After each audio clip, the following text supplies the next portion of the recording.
विश्वास और अंधविश्वास, ये दो शब्द हमारी जिंदगी का हिस्सा हैं, पर इनके बीच एक बहुत ही बारीक सी लाइन होती है ना? अक्सर ये धुंधली हो जाती है। तो आज चलिए इसी लाइन को समझने की कोशिश करते हैं और देखते हैं कि असली फर्क क्या है। नजर ना लगे, अरे बिल्ली रास्ता काट गई, सीढ़ी के नीचे से मत जाना, ये सब बातें हम सब ने सुनी है ना? और सच कहूं तो कहीं ना कहीं शायद मानी भी है। ये हमारी रोज की जिंदगी में इतनी घुल मिल गई हैं कि हम सोचते भी नहीं कि ये है क्या। हम ये सब रोज सुनते हैं, पर यहीं से असली सवाल शुरू होता है। जब कोई इन बातों को मानता है तो क्या ये एक विश्वास है या फिर एक अंधविश्वास? हाँ, यही तो सबसे बड़ा सवाल है। आखिर इन दोनों में फर्क करें तो करें कैसे? पता है, इसका जवाब एक बहुत ही सिंपल से टेस्ट में छिपा है। एक ऐसा टेस्ट जो दूध का दूध और पानी का पानी कर देता है। और आज हम उसी टेस्ट को समझने वाले हैं। तो ये खास टेस्ट है क्या? इसे कहते हैं रिफ्यूटेबिलिटी टेस्ट। मतलब क्या किसी बात को गलत साबित किया जा सकता है? यही वो चाबी है जो विश्वास और अंधविश्वास के बीच का दरवाजा खोलती है। चलिए सबसे पहले विश्वास को समझते हैं। देखिए, विश्वास का मतलब बहुत सीधा है, किसी चीज पर भरोसा करना। ये एक आस्था है, एक यकीन कि हाँ कोई चीज है, भले ही हमारे पास उसे साबित करने का कोई पक्का सबूत हो या ना हो। अब आते हैं अंधविश्वास पर। ये अलग कैसे है? अंधविश्वास एक ऐसी धारणा है जिसे आप लॉजिक से या सबूतों से बहुत आसानी से गलत साबित कर सकते हैं, लेकिन फिर भी लोग उसे मानते हैं। और यहाँ पर सबसे जरूरी शब्द है आसानी से खंडित या इजीली रिफ्यूटेबल। तो ये रहा वो सिंपल सा 2 स्टेप टेस्ट। किसी भी बात को बस इन 2 सवालों पर परख कर देखिए। पहला, क्या इसे लॉजिक से गलत साबित किया जा सकता है? और दूसरा, क्या इसे सबूतों से गलत साबित किया जा सकता है? अगर दोनों का जवाब हाँ है तो समझ जाइए वो एक अंधविश्वास है। ठीक है, थ्योरी तो समझ आ गई। अब इस टेस्ट को कुछ असली जाने पहचाने एग्जाम्पल्स पर लगाकर देखते हैं कि ये काम कैसे करता है। सबसे कॉमन एग्जाम्पल लेते हैं बिल्ली का रास्ता काटना। अब इस पर हमारा टेस्ट लगाते हैं। क्या इसे टेस्ट किया जा सकता है? अरे बिल्कुल, एक स्टडी कर लीजिए और आप पाएंगे कि बिल्ली के रास्ता काटने से कोई बुरा असर नहीं होता। तो सबूत वाला टेस्ट तो ये फेल कर गया। अब लॉजिक की बात करते हैं। क्या ये लॉजिकल है? बिल्कुल नहीं। जरा सोचिए, एक छोटी सी बिल्ली एक इंसान की किस्मत कैसे बदल सकती है? ये तो मानवतावाद नहीं, बिल्लीवाद हो गया। और सिर्फ काली बिल्ली ही क्यों, ये तो एक तरह का रंग भेद हुआ, है ना? तो क्योंकि ये लॉजिक और सबूत दोनों टेस्ट में फेल हो जाता है, ये साफ साफ एक अंधविश्वास है। और ये मत सोचिएगा कि ये सब सिर्फ हमारे यहाँ होता है। अंधविश्वास किसी एक देश या कल्चर तक सीमित नहीं है।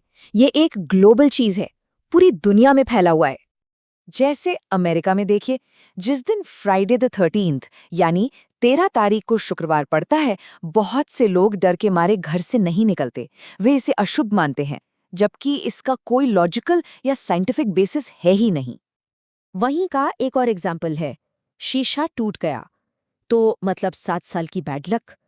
ये भी एक ऐसी बात है जिसे बहुत आसानी से गलत साबित किया जा सकता है।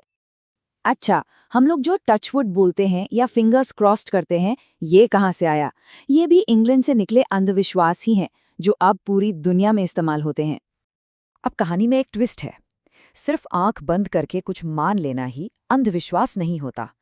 कभी-कभी आंख बंद करके किसी चीज को पूरी तरह से नकार देना, वो भी एक तरह का अंधविश्वास बन जाता है। इसको एक एग्जाम्पल से समझते हैं।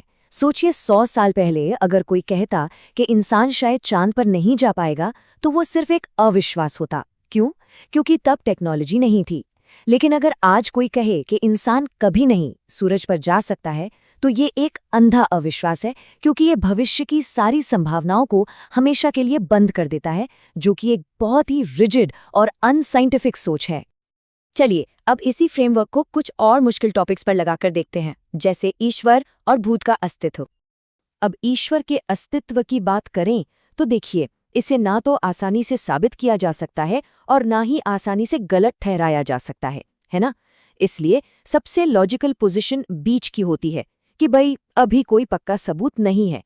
लेकिन जो लोग बिल्कुल दावे से कहते हैं कि ईश्वर है ही या फिर ईश्वर है ही नहीं, ये दोनों ही एक तरह का अंधविश्वास या अंध अविश्वास बन जाता है, क्योंकि सच तो ये है कि दोनों में से किसी के पास भी अपनी बात का पक्का सबूत नहीं है। लेकिन भूतों का मामला थोड़ा अलग है। यहाँ साइंस एक एक्सप्लेनेशन देता है, जिसे हम अक्सर भूत प्रेत का साया समझ लेते हैं। न्यूरोसाइंस और साइकोलॉजी उसे एक मेंटल कंडीशन बताते हैं, जिसे डिसोसिएटिव डिसऑर्डर कहते हैं। तो क्योंकि इसका एक साइंटिफिक एक्सप्लेनेशन मौजूद है जो इसे रिफ्यूट करता है, भूतों में विश्वास करना अंधविश्वास की कैटेगरी में आ जाता है। तो फिर सवाल ये उठता है कि अगर अंधविश्वास इतने इलॉजिकल हैं, तो फिर ये इतने पावरफुल क्यों हैं? लोग आज भी इन्हें क्यों मानते हैं? इसका सीधा सा जवाब है डर। देखिए, जब हम बहुत ज्यादा डर जाते हैं तो हमारी लॉजिकल सोच वाली पावर कम हो जाती है। डर हमारे दिमाग के तर्क करने वाले हिस्से को एक तरह से हाईजैक कर लेता है, और बस वहीं हम अंधविश्वासों के लिए ज्यादा वल्नरेबल हो जाते हैं। तो इस पूरे बातचीत का निचोड़ बस एक लाइन में है। कोई भी विश्वास अंधविश्वास तब बन जाता है जब उसे सबूत या लॉजिक से आसानी से गलत साबित किया जा सकता है। बस यही वो एक लाइन है जिसे याद रखना है। और हाँ, एक बात समझना बहुत जरूरी है। इस टेस्ट का मकसद किसी के विश्वास या आस्था को ठेस पहुंचाना बिल्कुल नहीं है।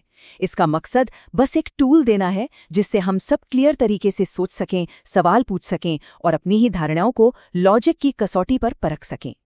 तो आखिर में एक सवाल अपने लिए भी है जिस पर सोचा जा सकता है। हमारी अपनी मान्यताएं, हमारी अपनी धारणाएं वो लॉजिक और सबूत की इस कसौटी पर कितनी खरी उतरती हैं? इस पर सोचना वाकई काफी दिलचस्प होगा।